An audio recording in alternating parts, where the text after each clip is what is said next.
Good morning. Thank you. Secretary Blinken, Deputy Secretary for Management and Resources, Richard Verma, OSCE High Commissioner for National Minorities, Khairot Abdrakhmanov, UNESCO Assistant Director General for Social and Human Sciences, Gabriela Ramos, Ambassador Ruth A. Davis, the first Black woman career ambassador in the State Department, on whose mighty shoulders I proudly stand.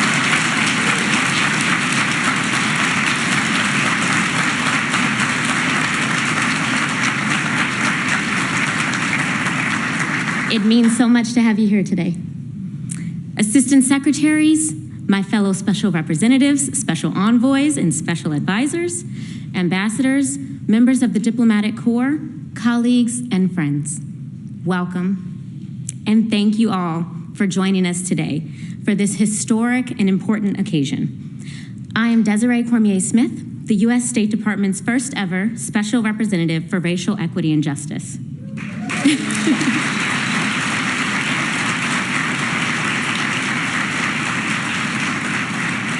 I am overjoyed to be here with you today for the Secretary's inaugural award for Global Anti-Racism Champions. I want to acknowledge that we are gathered here on the ancestral lands of the Anacostan and Piscataway peoples. We honor their contributions and resiliency every day, but especially today, the UN International Day of the World's Indigenous Peoples, a day created to raise awareness of the rich diversity and generations of knowledge of Indigenous peoples, as well as the need to protect their rights. I would be remiss if I did not acknowledge that today is also the anniversary of the killing of Michael Brown, an unarmed 18-year-old Black teenager whose death in Ferguson, Missouri, sparked a national outcry. His killing, 2 years after that of 17-year-old Trayvon Martin, was a pivotal moment in our country, prompting the need to affirm that Black lives matter, a slogan that has gained global resonance not only for people of African descent, but also for other marginalized racial, ethnic, and Indigenous communities around the world. As activist Valerie Shaw put it, quote, "You can be a Uyghur in China, or an Aboriginal in Australia, or a Christian in Iran, and you say Black Lives Matter, and you're talking about your own." When Secretary Blinken created the position of Special Representative for Racial Equity and Justice last year, he said, quote, "Inequity is a national security challenge with global consequences. The systematic exclusion of individuals from marginalized and vulnerable groups from full participation in economic, social, and civic life impedes equity globally, while fueling corruption, economic migration, distrust, and authoritarianism," end quote. This office was born out of the need for global solutions to the global problem of racism that has plagued our world for centuries. In line with the direction from President Biden that the entire U.S. government must be working to advance racial equity and to support underserved communities. My mandate is twofold. First, to ensure U.S. foreign policy, programs, and processes promote and advance the human rights of members of marginalized racial, ethnic, and Indigenous communities, and to build global partnerships to combat structural racism, discrimination, and xenophobia globally. To be clear, my position was not created because we have already solved these problems in the United States, but because we recognize that we are not the only country grappling with these challenges. These are global scourges that know no borders and require coordinated and sustained global solutions. In the year and 2 months since my appointment, I have traveled to almost every region of the world, not to lecture or admonish foreign governments about the realities of systemic racism in their own countries, but rather to engage with and listen to members of marginalized racial, ethnic, and Indigenous communities, to hear directly from them about their challenges, the barriers they face to equality, and how U.S. foreign policy and programs can better support their efforts towards equality, dignity, and recognition. This is critical to the success of this work for two reasons. First, it is an acknowledgement that these communities know better than any diplomat the challenges they face and what they need to overcome them. They have agency and they have a voice. They simply have been excluded from the rooms where the decisions are being made that impact them. My goal is to end that. Second, listening to and centering the voices of members of marginalized racial, ethnic, and indigenous communities will ensure that we do not apply an American lens to this global problem. We cannot and we do not apply a one-size-fits-all approach to this complex and complicated work because that will fail. While we know that racism is a global challenge, we must also understand and appreciate the unique ways it manifests in every country due to historical and cultural contexts. This is why it's so important that we listen to communities of African descent, indigenous communities, Roma communities, Dalit communities, and other communities who are marginalized, stigmatized, and discriminated against simply because of their race or ethnicity. That is the only way this work will be impactful and sustainable. While racism, racial and ethnic discrimination, and xenophobia are not new phenomena, this is frontier work for the State Department and our diplomats. It is not easy, nor will it be quick. However, I am optimistic. Why? Well, first, you cannot be a pessimist in this line of work. As Black feminist writer Bell Hooks said, quote, "Hope is essential to any political struggle for radical change when the overall social climate promotes disillusionment and despair," end quote. And second, I'm optimistic because of the unwavering commitment, hope, and resilience of these communities, even in the face of seemingly insurmountable obstacles to their basic dignity and rights, and often at great personal risk. If they can continue to fight, then surely we can. And that is why we created this award, to acknowledge, honor, and support the tireless advocates who fight against the structural racism, the pervasive discrimination, the rampant xenophobia that impedes the members of their communities from enjoying their basic human rights. We thought it was important to recognize the leaders who may not be known internationally or even nationally within their own countries, but they are known to their communities. They are known as the ones who refuse to stay silent in the face of injustice. They are known as the ones who who have the courage to stand up and fight to promote the rights and dignity of their communities when they are systematically denied and violated. They are known as the ones who give these communities voice and hope. That is the spirit in which this award was created. So, we asked our embassies and consulates around the world, who are the local anti-racism champions in your countries? Who are the leaders who refuse to accept that they are somehow less than deserving of equal dignity and human rights simply because of their race or ethnicity? And wow, did we get an overwhelming response. We received dozens of nominations from almost every region of the world, highlighting incredible civil society leaders who have demonstrated remarkable courage in pushing back against the marginalization, the stigmatization, and the systematic violation of the human rights of their communities on the basis of their race or ethnicity. But these 6 leaders, Victorina, Sadia, Siswati, Rani Yanyan, Oswaldo, Kari, stood out. Your advocacy on behalf of indigenous peoples, people of African descent, Roma people, and members of the Dalit caste, and your demonstrated success in attaining justice for your communities in the pursuit of dignity and human rights are true models of courage. You honor us with your presence here today. You inspire us with your perseverance and your dedication, and you push us all to do more to build upon your anti-racism work. The work you do to promote equality, defend human rights, and break down racial barriers and stigmas make your countries more peaceful, more prosperous, and more democratic. And that is good for all of us. Because as Dr. Martin Luther King Jr. said, quote, "A threat to justice anywhere is a threat to justice everywhere." We are indebted to you for your courage, and we look forward to working with you to achieve these goals of equality, recognition, and dignity. Now, it is my distinct honor to welcome Secretary Antony Blinken to the podium.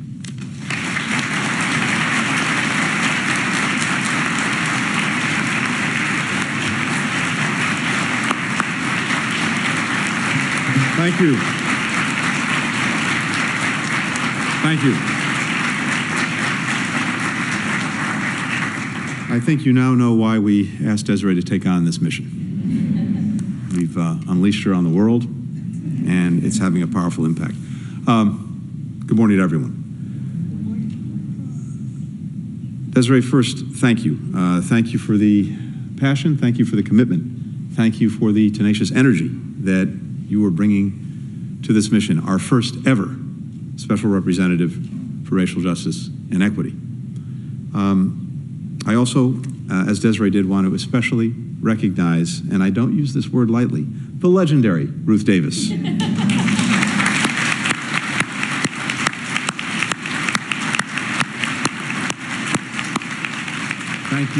Thank you for honoring us with your presence today.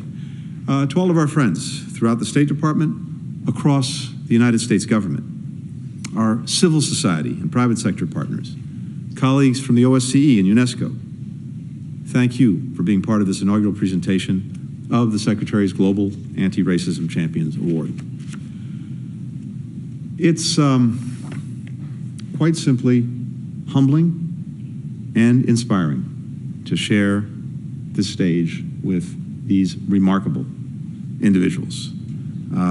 They've traveled from across the globe to be with us. I want to first warmly welcome you, and then I'll have a few things to say about you in just a minute.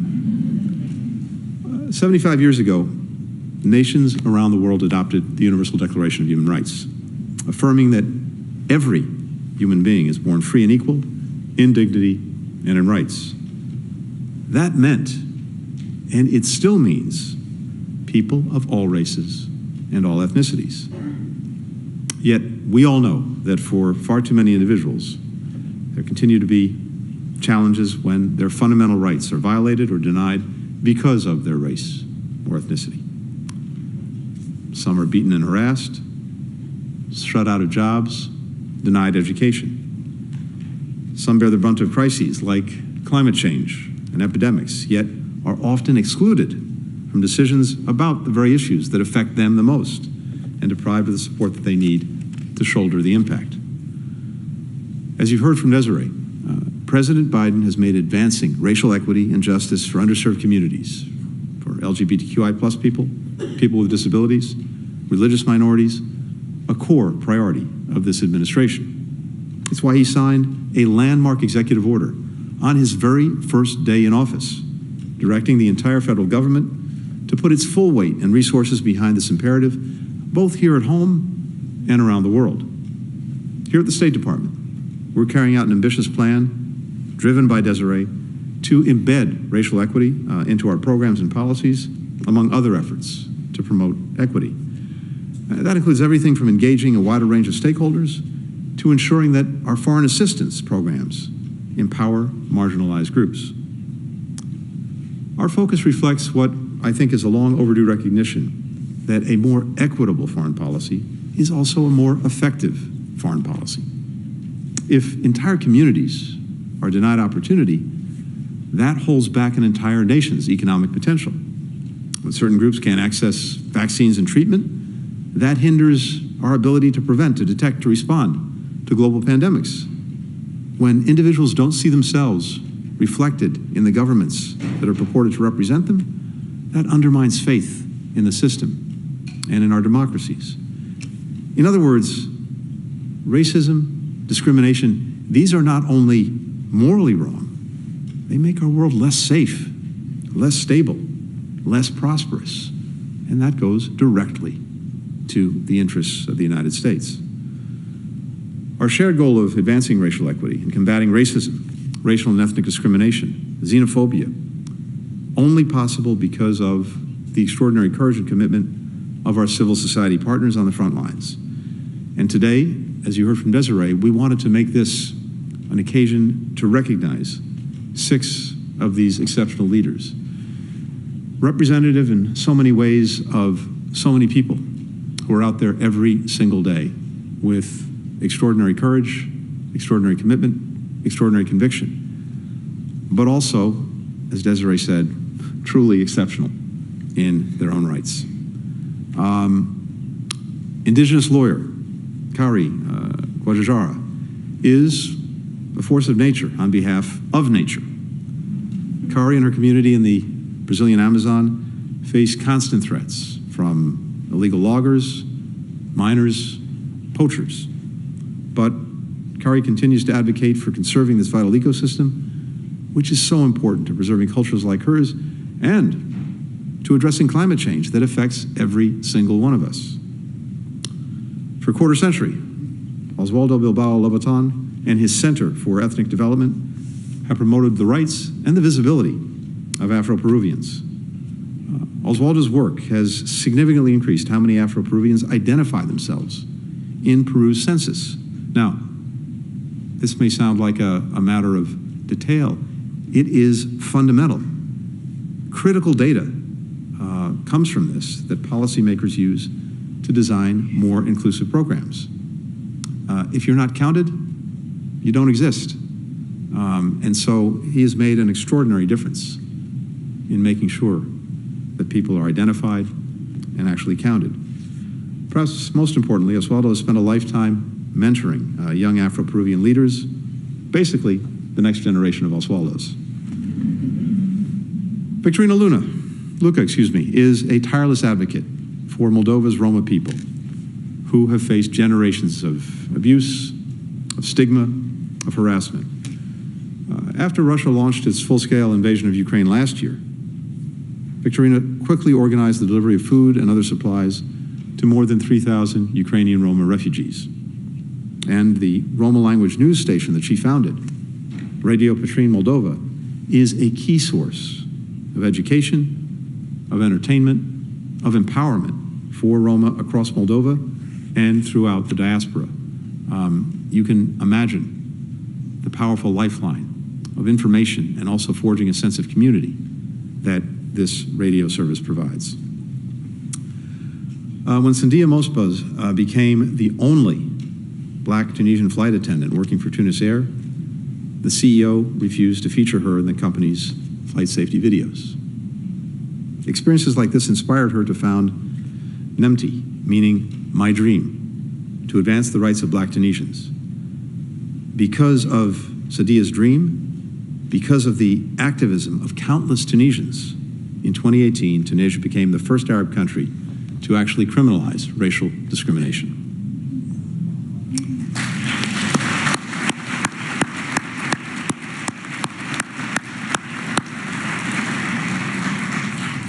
As the head of Nepal's Dalit Society Development Forum, Saswati Nepali has spent more than 20 years standing up for the rights of Dalits. She's campaigned to allow Dalits to worship at popular Hindu temples, and she won. She's worked to abolish bonded labor in Western Nepal, which has trapped Dalit families for generations, and she succeeded. She's fought for Dalits overlooked by the legal system and achieved victories there too. Finally, Rani Yanyan is a tribal leader and women's rights activist in Bangladesh, where the government bans the term indigenous, and communities like hers face mass displacement, land grabs, violence.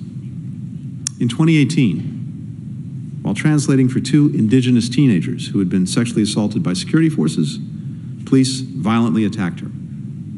If they hoped to discourage her advocacy, they failed.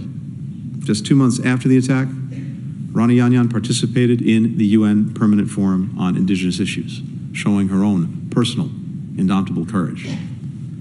She said, and I quote, "Since I have the means and the capacity to amplify the voices being left unheard, I think I need to act on it. I am simply fulfilling my responsibilities as a citizen." What an incredibly powerful message to all of us.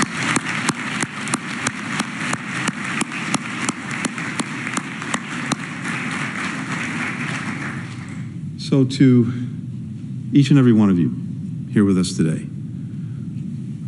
we're lucky to have you. The world is lucky to have you as such incredibly committed citizens, dedicating your lives to advancing the rights and the lives of others. And what I want to tell you today is that as you continue the work you're doing, this transformative work, the United States will stand very proudly by your side. Congratulations to each of you. Thank you. Thank you.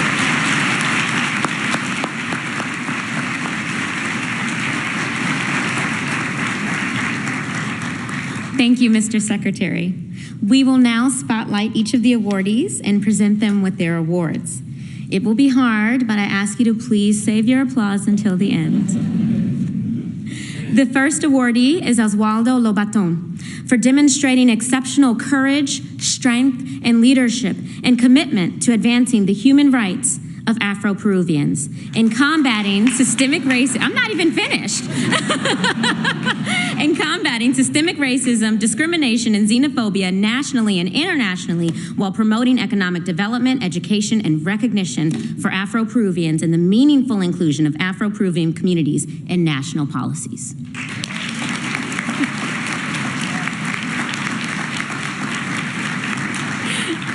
Next, we have Kari Guajajara for demonstrating exceptional courage, strength, leadership, and commitment to advancing the human rights of indigenous peoples in Brazil and combating systemic racism, discrimination, xenophobia, and gender-based violence while serving as a legal advocate for indigenous organizations.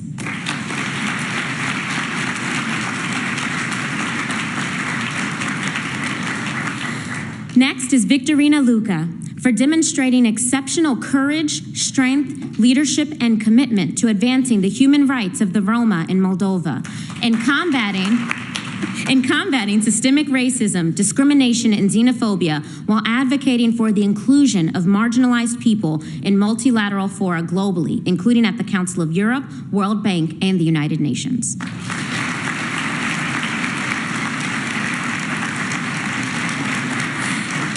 Next is Sadia Mosba for demonstrating exceptional courage, strength, leadership, and commitment to advancing the human rights of Black Tunisians and combating systemic racism, discrimination, and xenophobia while advocating for robust legal and policy frameworks for the rights, dignity, and safety of Black Tunisians.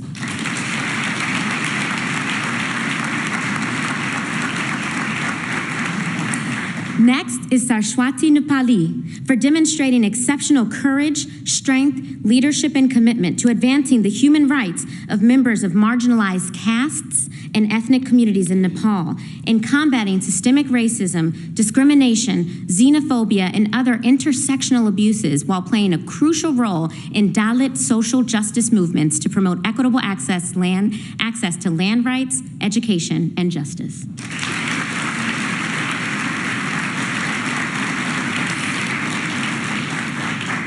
And last, but certainly not least, Rani Yanyan for demonstrating exceptional courage, strength, leadership, and commitment to advancing the human rights of indigenous peoples in Bangladesh and combating systemic racism, discrimination, xenophobia, land grabbing, violence, and the adverse effects of climate change while advocating for meaningful participation of indigenous peoples in the planning, reform, and implementation of legislation and development programs.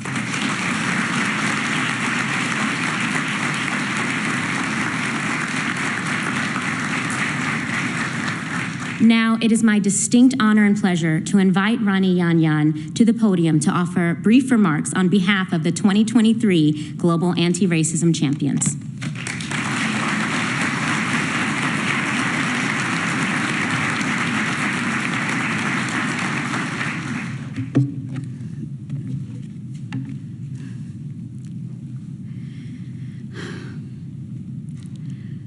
Aku tegur Rikubaya. Bakunore mui juju janangor. Greetings to you all in indigenous languages of Marma and Chakma communities from Chittagong Hill Tracts in Bangladesh.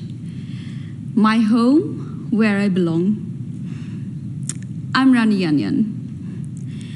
Let me begin by conveying my gratitude to the Secretary of State, Antony Blinken, and the Special Representative for Racial Equity and Justice, Desiree Cormier-Smith, for giving me this opportunity to speak at this event today.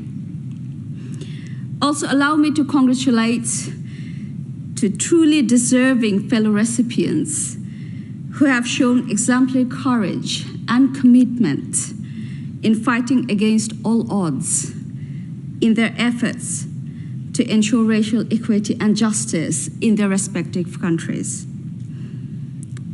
Kari Guajajara, like me, an indigenous leader, who has traveled here from the Brazilian Amazon, where she provides legal supports and services to protect the environment, provide demarcation of indigenous lands, and protect peoples in voluntary isolation. Oswaldo Bilbao Lobaton, an Afro-Peruvian activist who has dedicated his life to fighting racism and discrimination. Victorina Luca, a human rights defender raising awareness through radio broadcasts, celebrating the language and culture of Moldovan Roma. Sajia Mosba, a brave black Tunisian activist who has not backed down from the fight against racial discrimination and the value of diversity and equality. And Saraswati Nepali, who gives voices to courageous social justice movements led by the Dalit community of Nepal to acquire land rights, gain access to education, and obtain equal justice from the courts. It is my utmost pleasure to share this stage with you. Let's give them a big round of applause.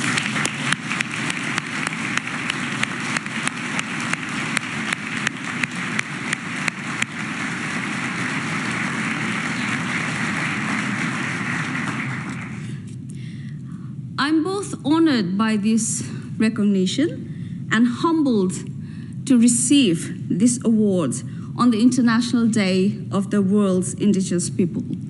On this day, we celebrate the diversity of peoples.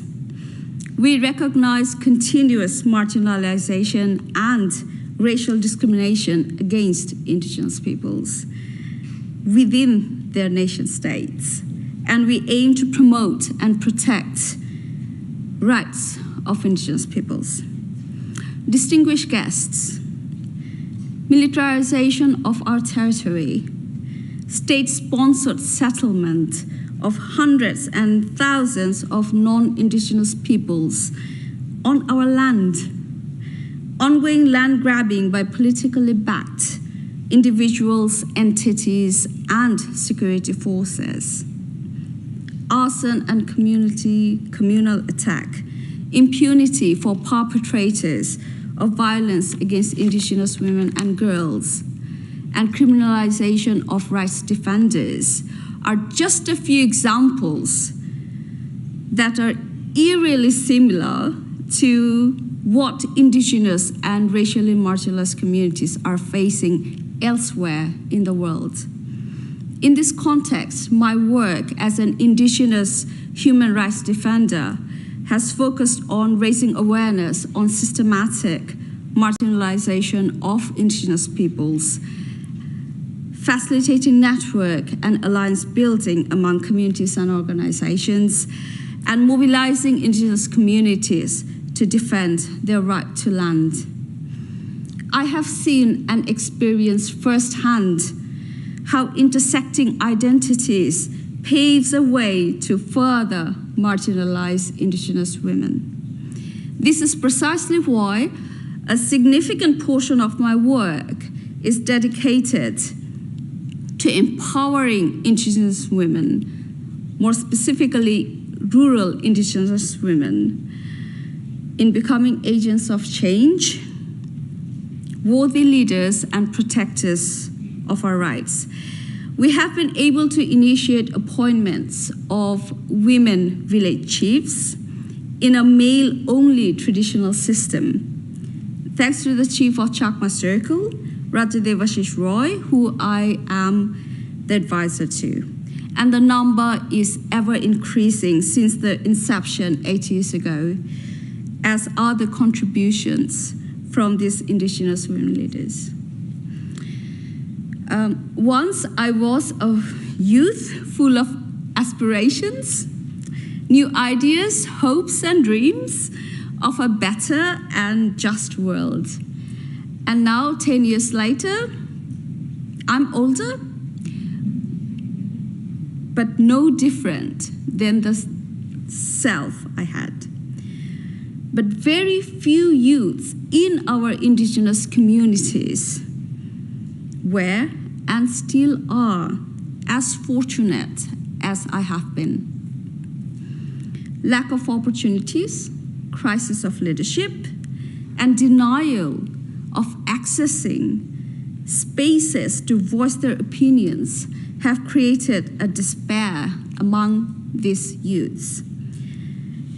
Despite having full potential to contribute towards or even lead to this movement against racial discrimination.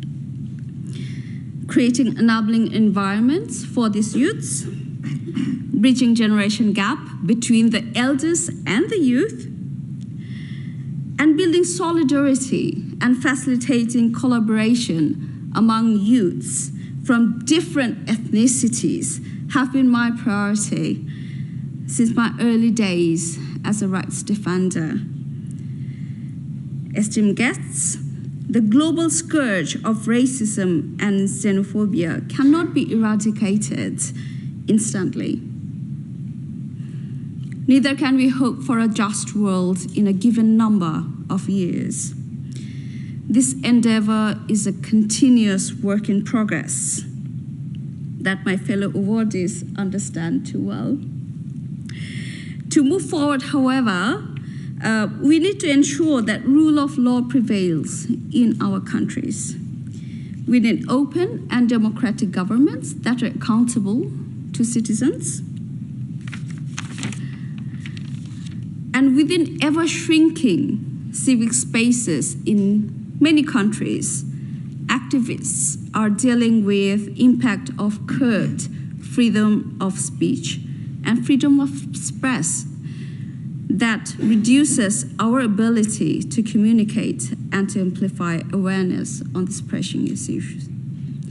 So this Global Anti-Racism Champions Award is significant in that aspect, as it is amplifying each of our voices and will be integral in increasing our visibility of our unique but interconnected struggles to achieve racial equity and justice.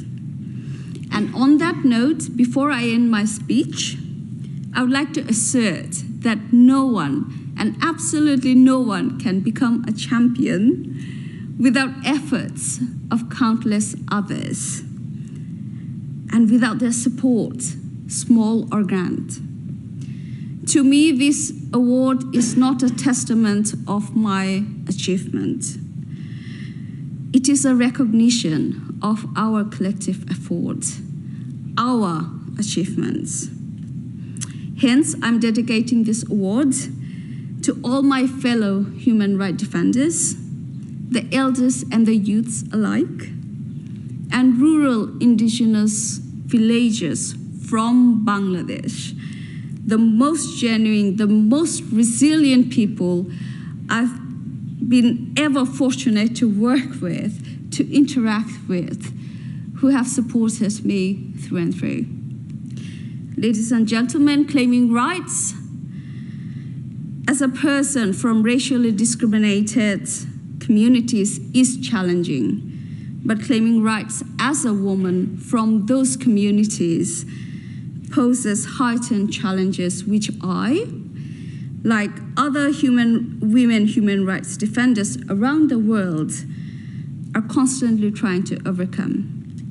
The path to justice is never meant to be easy, and efforts are made to silence our voices over and over again. Yet, I'm here, we are here, standing our ground, and we are determined to strengthen and uplift the next generation of leaders and champions. In solidarity with everyone around the world who are fighting against racial discrimination and structural injustices to build a better and a just world for all. Thank you all. Keju Tambare, Juju.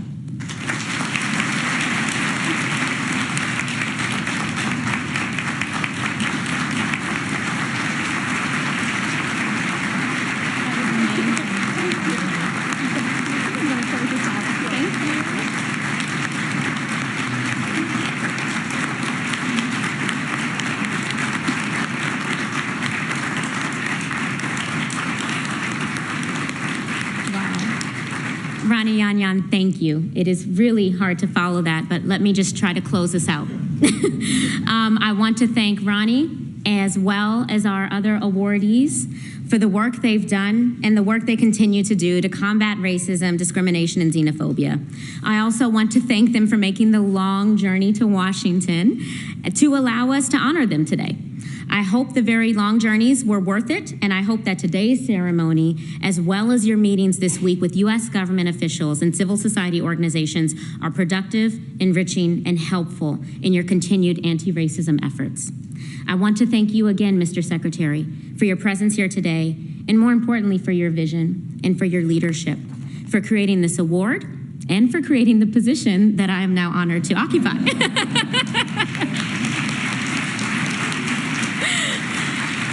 This will be a part of your legacy, and you have no idea just how much that means to so many of us in this room today and countless others around the world. Thank you.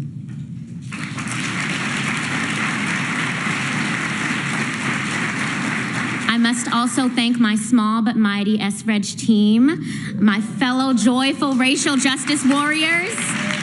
Thank you, thank you, thank you. Without you, none of this would be possible. And to our volunteers and the staff that made today happen, thank you. And finally, I want to thank all of you who joined today, especially our partners from across the U.S. government and our embassies around the world, our friends from Congress, academia, the private sector, and civil society. Your presence here today is a reminder that if we are to truly build an anti-racist world, where the race or ethnicity that you happen to be born does not determine your life expectancy or outcomes, it will take all of us working from our respective perches to work together to collectively bend the moral arc of the universe towards justice. I want to give a special and heartfelt thanks to one civil society in particular, the Foreign Policy for America Foundation, for their partnership in helping to secure key meetings with U.S. civil society organizations and local government officials this week for our awardees. In addition to fostering invaluable connections for our global anti-racism champions with Americans doing similar work, I am so pleased to announce that the foundation has informed me that they will also honor each of our awardees with a $5,000 grant to support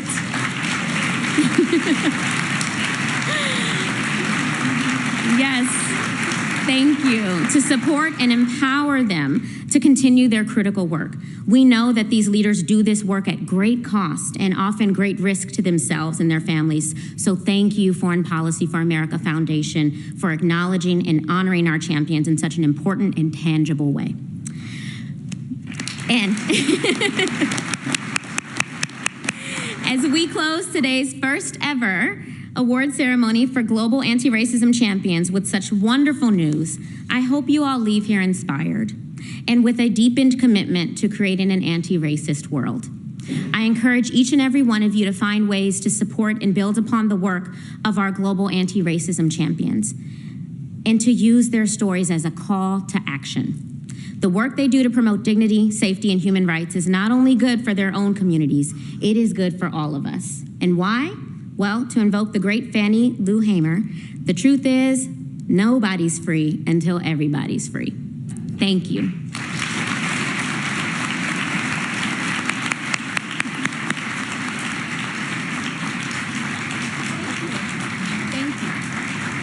Please remain in your seats while our distinguished participants exit.